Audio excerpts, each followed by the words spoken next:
नमस्कार। आज हम जेम्स क्लियर की किताब एटॉमिक हैबिट्स पर बात कर रहे हैं और ख़ास तौर पर व्यवहार बदलने का जो दूसरा नियम है, इसे आकर्षक बनाएं, उस पर थोड़ा गहराई से सोचेंगे। हाँ, बिल्कुल। ये नियम जो 4 कदमों वाला मॉडल है ना, संकेत, लालसा, प्रतिक्रिया और इनाम, उसमें से लालसा यानी क्रेविंग वाले हिस्से पर फोकस करता है। अच्छा। मतलब सीधा सा फंडा है, कोई काम या अवसर जितना ज्यादा अट्रैक्टिव लगेगा, उसके आदत बनने की संभावना आप कह सकते हैं उतनी ही बढ़ जाती है। ये दिलचस्प है। तो ये जो डोपामाइन वाली बात है कि लालसा असल इनाम से नहीं बल्कि इनाम की उम्मीद से ज़्यादा जुड़ी है, ये कैसे काम करता है? मतलब थोड़ा अजीब नहीं लगता? हाँ, लगता तो है, पर रिसर्च यही बताती है। बेसिकली हमारा दिमाग इनाम मिलने की उम्मीद में ही डोपामाइन रिलीज करने लगता है। वो उम्मीद ही हमें एक्शन लेने पर मजबूर करती है। ओह, तो मतलब असली खेल इनाम पाने का नहीं बल्कि उसकी चाहत जगाने का है। बिल्कुल। इच्छा ही एक तरह से हमारे व्यवहार का इंजन है। हम कुछ करते हैं क्योंकि हमें उसकी तलब होती है, उसकी चाहत होती है। तो इस जानकारी का इस्तेमाल अच्छी आदतें बनाने में कैसे करें? किताब में कुछ तरीके बताए होंगे। हाँ हाँ, कई रणनीतियां हैं। एक बहुत कारगर है टेम्पटेशन बंडलिंग। टेम्पटेशन बंडलिंग सुनने में अच्छा लग रहा है। इसका मतलब क्या हुआ? कुछ बंडल करना है? हाँ, मतलब आप एक काम जो करना चाहते हैं, जो मजेदार है, इनाम जैसा है, उसे उस काम के साथ जोड़ देते हैं जो आपको करना चाहिए। मतलब जो नई आदत आप डालना चाहते हैं। अच्छा, जैसे मान लीजिए मुझे रोज सुबह पढ़ना है, जो मुझे करना चाहिए, लेकिन मुझे कॉफी पीना पसंद है। हाँ, तो आप ऐसा नियम बना सकते हैं कि मैं तभी कॉफी पीऊंगी जब मैं 15 मिनट पढ़ लूंगी। तो पढ़ाई थोड़ी कम बोझिल लगेगी क्योंकि उसके बाद कॉफी का इनाम है। वाह। और इसे पहली रणनीति हैबिट स्टैकिंग के साथ भी मिला सकते हैं। बिल्कुल मिला सकते हैं। हैबिट स्टैकिंग यानी अपनी किसी पुरानी आदत के तुरंत बाद नई आदत जोड़ना। तो दोनों को मिला दें तो फॉर्मूला कुछ ऐसा बन जाता है।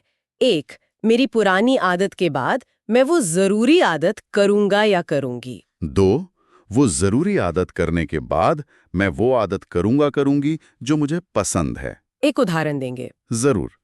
मान लीजिए किसी को रोज व्यायाम करने की आदत डालनी है, जरूरी आदत, और उन्हें अपना पसंदीदा पॉडकास्ट सुनना पसंद है, मनचाही आदत। हाँ। तो नियम हो सकता है: 1, सुबह पानी पीने के बाद वर्तमान आदत, मैं 10 मिनट स्ट्रेचिंग करूंगी, जरूरी आदत।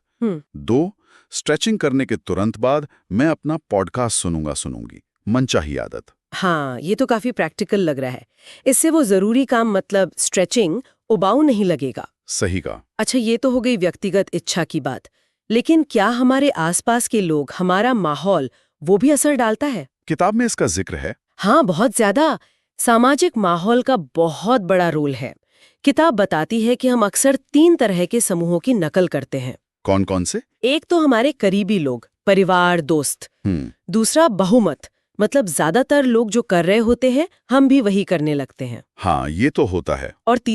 और तीसरा शक्तिशाली या प्रभावशाली लोग, जिनका समाज में रुतबा होता है, इज्जत होती है।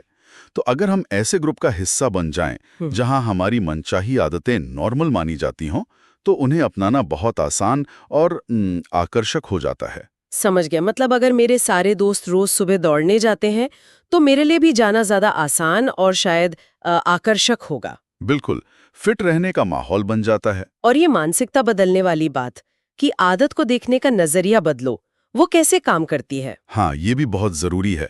जैसे किसी काम को करना पड़ेगा सोचने की बजाय करने को मिलेगा सोचना।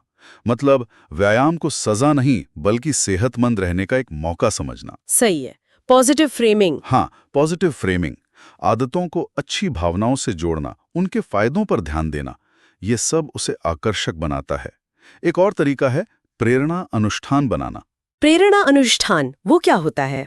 पलट देना है, इसे अनाकर्षक बनाएं। अनाकर्षक कैसे? इसमें भी मानसिकता काम आती है। उस बुरी आदत से बचने के फायदों को सोचें, उन्हें हाईलाइट करें।